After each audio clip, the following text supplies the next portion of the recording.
नमस्कार ACP Anjana Tudu cyber crime police station Bhubaneswar UPD प्रथम तो मु कहि सोशल मीडिया रे कौन सी प्रकार हारासमेंट मेसेज कि ऑब्सीन वल्गारिटी लाइन रे जो जे जहाँ को इंडल्ज करछे अन्य मानक विषय आम कहूचे काइंडली रिक्वेस्ट करुचे एभली मेसेजेस दियंतु नहीं मेंटल अगनी होची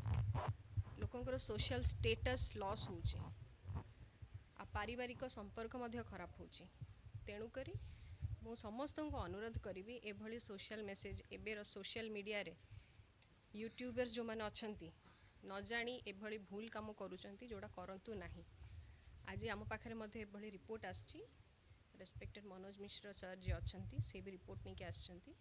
आउ जेहेतु ये जिनसटा बहुत हाइलाइटेड होती किसी यूट्यूबर्स अच्छा जो मैंने खराब भाषा रे वल्गर लैंग्वेज यूज कर परिवार वर्ग जोटा कि भूल तेणुक आईन हिसाब रे जहाँ हम आम लीगल एक्शन नबू। Thank you.